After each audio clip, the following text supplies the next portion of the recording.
Hello everyone, this is Aditya Verma. I welcome you all to Eclipse classes.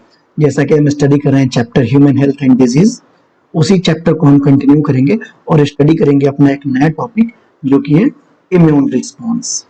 ठीक है, तो immune response क्या होता है हम देखते हैं। N immune response is a reaction which occurs with in an organism for the purpose of defending against foreign invaders. मतलब कि जब किसी ऑर्गेनिज्म के अंदर फॉरेन इन्वेडर्स आ जाते हैं, फॉरेन इन्वेडर्स मतलब कि disease causing micro organisms like bacteria, fungi, protozoans. ठीक है, तो क्या होता है जब किसी ऑर्गेनिज्म के अंदर फॉरेन इन्वेडर्स आ जाते हैं तो उन फॉरेन इन्वेडर्स से प्रोटेक्ट करने के लिए उस ऑर्गेनिज्म के अंदर रिएक्शन होता है, उसी रिएक्शन को हम इम्यून रिस्पॉन्स बोलते हैं। आ गया बात समझ में? तो जो हमारा इम्यून रिस्पॉन्स होता है ये दो तरह का होता है, प्राइमरी इम्यून रिस्पॉन्स और सेकेंडरी इम्यून रिस्पॉन्स। हम जानेंगे प्राइमरी इम्यून रिस्पॉन्स क्या होता है। The primary immune response occurs when an antigen comes in contact to the immune system for the first time। जब किसी ऑर्गेनिज्म के इम्यून सिस्टम के कांटेक्ट में फर्स्ट टाइम कोई एंटीजन आता है, फर्स्ट टाइम कोई माइक्रो ऑर्गेनिजम्स आते हैं, तो जो रिस्पॉन्स होता है उसको हम प्राइमरी इम्यून रिस्पॉन्स बोलते हैं। अब हम जानेंगे प्राइमरी इम्यून रिस्पॉन्स में क्या होता है। तो during this time immune system has to learn to recognise antigen and how to make antibody against it and eventually produce memory lymphocytes.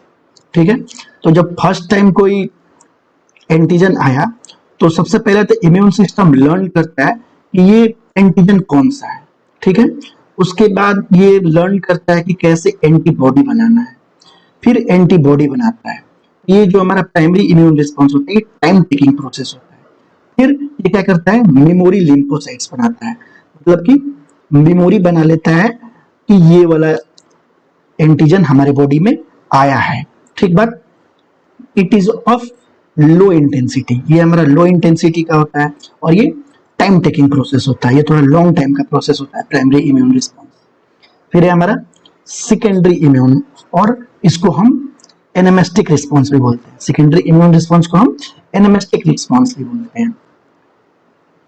The secondary immune response occurs when the second time, third, fourth time the person is exposed to the same antigen। जो antigen पहले आ गया है वो दोबारा आए या third time आए तो जो रिस्पॉन्स हमारा बॉडी शो करता है वो कहलाता है सेकेंडरी इम्यून रिस्पॉन्स। ठीक है, तो सेकेंडरी इम्यून रिस्पॉन्स में क्या होता है ये जानते हैं हम। At this point immunological memory has been established and immune system can start making antibodies immediately। जैसे कि हमने जाना था जब पहली बार आएगा तो क्या होगा, प्राइमरी इम्यून रिस्पॉन्स बनेगा।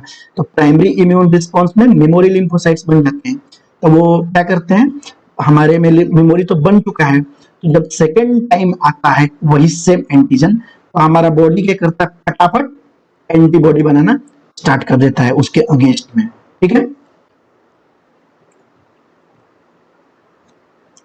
the primary and secondary immune responses carried out with the help of two special types of lymphocytes present in our blood। जो प्राइमरी और सेकेंडरी इम्यून रिस्पॉन्सेस होते हैं ये हमारे दो तरह के लिम्फोसाइट्स हैं उनसे होते हैं। ये दो तरह के लिम्फोसाइट्स हैं हमारे, बी लिम्फोसाइट्स और टी लिम्फोसाइट्स, जिनको हम बी सेल्स और टी सेल्स बोलते हैं।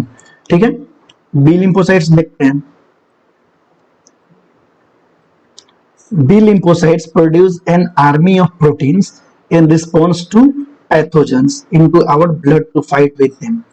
पैथोजेंस आ गए होते हैं हमारे बॉडी में, उनसे फाइट करने के लिए बी लिम्फोसाइट्स प्रोटीन का आर्मी जनरेट करता है। ठीक बात। This proteins are called antibody. उन प्रोटीन्स को क्या बोलते हैं हम, एंटीबॉडी बोलते हैं। ठीक है, ये देखते हैं T lymphocytes. T cells themselves do not secrete antibodies but help B cells to produce them। तो हमारे T lymphocytes होते हैं वो खुद तो प्रोड्यूस नहीं करते हैं एंटीबॉडी, लेकिन वो B lymphocytes को हेल्प करते हैं एंटीबॉडी प्रोडक्शन में। ठीक है, तो ये रहा हमारा टॉपिक आज का इम्यून रिस्पॉन्स। ठीक है, तो हम मिलते हैं नेक्स्ट वीडियो में और स्टडी करेंगे एक नया टॉपिक जो कि है एंटीबॉडी। ठीक है गाइस, बाय बाय।